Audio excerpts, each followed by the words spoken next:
নমস্কার, Ramakrishna TV YouTube চ্যানেলের পক্ষ থেকে সকল মা, বাবা, দাদু, দিদা, ঠাকুমা, ঠাকুর দাদাদের জানাই অনেক অনেক ভালোবাসা, প্রীতি ও আন্তরিক শুভেচ্ছা। সবাই ভালো আছেন, ভালো থাকবেন।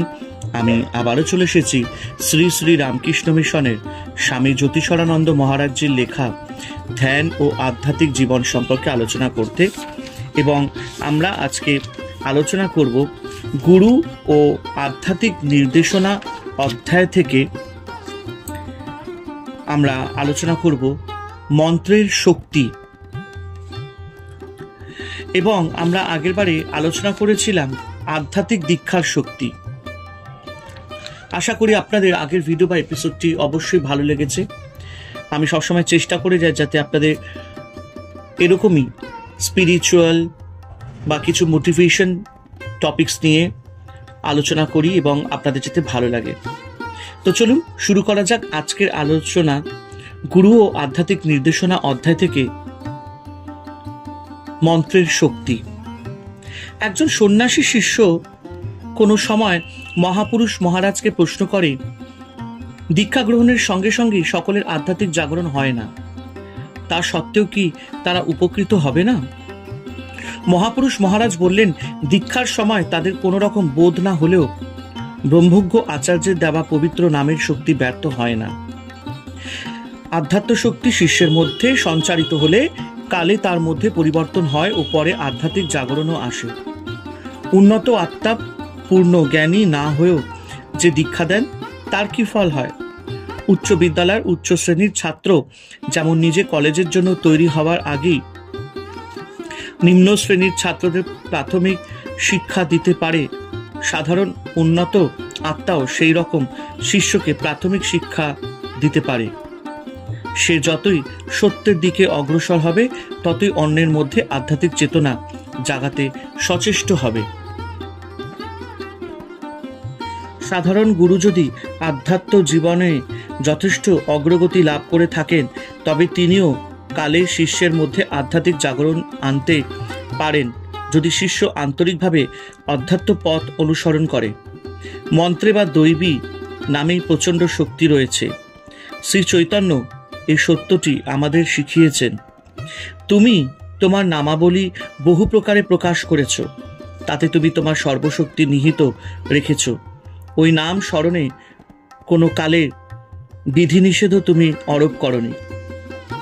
পতঞ্জলি ওম এবং অন্য পবিত্র নাম জপের ফল সম্বন্ধে বলেছেন।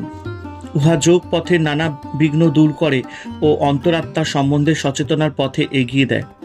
বিঘ্নগুলি কি? বিঘ্ন হলো রোগ, সংশয়, মনের বিক্ষেপ ইত্যাদি। মন্ত্রজপ ব্যক্তিত্বে একটি নতুন ছন্দ সমন্বয় এনে দেয়, যা স্নায়ুগুলিকে শান্ত করে ও মনের শক্তিগুলির মধ্যে সমতা আনে এবং ধীরে ধীরে অন্তরাত্মা সম্বন্ধে সচেতনার দিকে এগিয়ে নিয়ে যায়। ধ্যানশীল জীবনের গোড়ায় মন্ত্রের শক্তি বোঝা যায় না, কিন্তু যদি কেউ আন্তরিকতার সঙ্গে মন্ত্রজপ করে তবে সে ক্রমে মন্ত্রের শক্তি অনুভব করতে পারবে।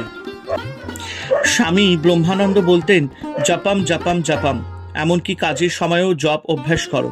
তোমার সব কাজের মধ্যে ঈশ্বরের নামকে ঘুরতে দাও, তা যদি পারো হৃদয় সমস্ত জ্বালা জুড়িয়ে যাবে। ঈশ্বরের নামের আশ্রয় বহু পাপী পবিত্র হয়েছে, মুক্ত হয়েছে ও দেবত্ব লাভ করেছে। ঈশ্বরের ওপর, তার নামের ওপর প্রগাঢ় বিশ্বাস রাখো, যেন যে নাম ও নামের মধ্যে ভেদ নেই। যেমন অতীতে সাধু সন্তগণ দেখিয়েছেন, তেমন বর্তমানেও বারবার প্রমাণিত হয়েছে যে ঈশ্বরের শক্তি তার নামের ভেতর দিয়ে প্রকাশ পায়। যখন গুরু প্রদত্ত মন্ত্রকে সযত্নে অন্তরে রক্ষা করে অনুক্ষণ তার ধ্যান করা হয়, তখন সাধকের অন্তরে এই শক্তি উত্তরোত্তর বৃদ্ধি পেতে থাকে। শ্রীরামকৃষ্ণ এই পদ্ধতিকে মুক্তার গঠনের সঙ্গে তুলনা করেছেন। লোকের বিশ্বাস শক্তি সাথী নক্ষত্র উদয়ের জন্য অপেক্ষা করে। যদি সে সময় বৃষ্টি হয়, শুক্তি ঢাকাটি খুলে ওই জল এক ফোঁটা ভেতরে নিয়ে নেয়। সেটি তারপর সমুদ্রতলে ডুব দিয়ে কয়েক মাস থাকে, যতদিন না ওই জল সুন্দর মুক্তায় পরিবর্তিত হয়। সেইভাবে ভক্তের হৃদয় সত্য বস্তু আহরণের জন্য উন্মুক্ত হবে এবং গুরুর আধ্যাত্মিক উপদেশ গ্রহণ করে ওইটি উপর তাকে একাগ্র যত্নে কাজ করে যেতে হবে যতদিন না আধ্যাত্মিক উন্মেষরূপ মুক্তাটির জন্ম হয়।